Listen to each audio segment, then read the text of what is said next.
When the Edmund Fitzgerald sank, rescue teams searched for days but found no bodies. People said it was strange. Usually drowned victims float back up after a few days. But Lake Superior is different. The site became a protected underwater grave with million-dollar fines for trespassers. But why would they do this? What did they know that the public didn't? The answer lies in what divers discovered in 1994. The freezing water had preserved them in ways that shocked everyone. When the Edmund Fitzgerald first touched the water in June 1958, people were amazed. At 729 feet long, it was the biggest ship ever to sail the Great Lakes. It was only 1 foot shorter than the maximum limit allowed for the St. Lawrence Seaway. For 17 straight years it carried taconite, iron or pellets from Minnesota to big industrial cities like Detroit and Toledo. People called it the Mighty Fitz because it wasn't just large, it was also fast and reliable. Captain Ernest Msori, who had over 40 years of experience sailing the Great Lakes, was the man trusted to lead it. By 1975 he was 63 and getting ready to retire after that season. But before stepping away from the lake forever, he agreed to make one last trip. On November 9, 1975, the Fitzgerald left Superior, Wisconsin, carrying over 26,000 tons of taconite pellets. The ship was heading to a steel mill near Detroit. It wasn't alone on the lake that day. Another freighter, the SS Arthur M. Anderson, joined the journey. Together, the two ships moved across Lake Superior. But the calm didn't last long. By the next day, November 10th, everything had changed. A powerful storm began building over the lake. These storms are common in November and are feared by sailors. Locals even call them the witches of November. This one was especially bad. Winds reached near hurricane strength. Some gusts were recorded at 86 miles per hour. The waves swelled up to 35 feet high. The ships were being tossed around like toys in a bathtub. As the day went on, it became clear that the Fitzgerald was in trouble. Captain Surley radioed the Anderson with a voice that still sounded steady, but his message was terrifying. He said the ship had a bad list. That means it was leaning to one side. He said both radars were lost and waves were crashing heavily over the deck. He added it was one of the worst storms he had ever faced. The Fitzgerald was now basically blind without radar, and water was likely leaking in.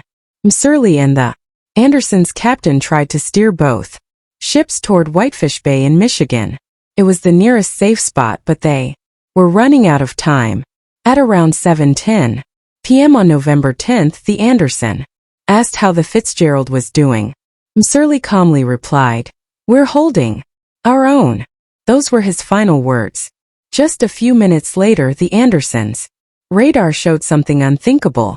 The Edmund Fitzgerald had disappeared. No one saw it sink. No mayday signal was sent. One moment it was there, the next moment it was gone. In just minutes, the mighty 729-foot ship and all 29 men on board vanished into the dark waters of Lake Superior. Not a single body was ever found. The ship's remains were later discovered on the lake bed, broken in two. But to this day no one knows exactly what caused it to sink so fast. The Edmund Fitzgerald was never seen afloat again. It was as if the lake had swallowed it whole. When the Edmund Fitzgerald went silent, the crew of the Arthur M. Anderson knew something was terribly wrong. Even though the storm was still raging and the winds hadn't calmed, they turned around and headed straight back into danger. They weren't going to wait. They hoped someone might still be alive. That same night, the U.S. Coast Guard launched a massive search.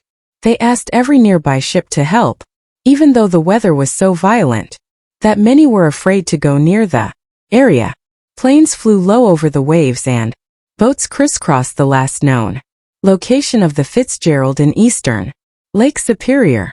But as the hours passed, all they found were pieces, broken, lifeboats torn up, rafts scattered, life jackets floating in the icy water.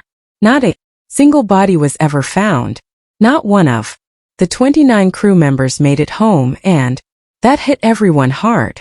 The lifeboats told a chilling story. They weren't neatly set in the water. They had been ripped from the ship and smashed apart. That meant the crew never had time to escape properly. It was all too fast, too brutal, too final. For days later, on November 14, 1975, a Navy P-3 Orion patrol plane flew over Lake Superior. Its equipment picked up something deep below the surface, a strong magnetic signal. The exact spot was about 17 miles northwest of Whitefish Bay, close to the Canadian border. When sonar scans followed, the truth was clear. The Fitzgerald was down there, broken in two. It was sitting at the bottom of the lake, 530 foot underwater. The front half of the ship was resting upright. The back half had flipped over. Between them was a trail of twisted steel, cargo, and debris stretched across the dark lake floor.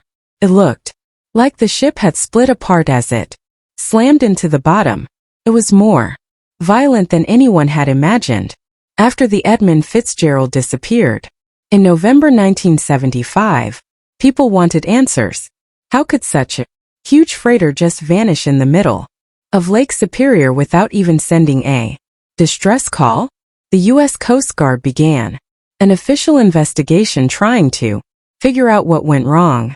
In the end, they said the ship's cargo hatch covers might have failed during the storm that would have allowed water to pour into the cargo hold, making the ship dangerously heavy. Some experts believed the ship took on so much water that it went nose first into the lake, which might explain why the wreck was found in two large pieces, but other people didn't fully agree. The National Transportation Safety Board thought maybe the ship hit a shaw or broke apart. On the surface, some believed it was a mix of problems that came together that night. Even now, no one knows for sure what exactly caused the ship to sink. What they do know is that it happened fast. Whether it split open on the surface or broke when it hit the bottom, the end came so quickly the crew likely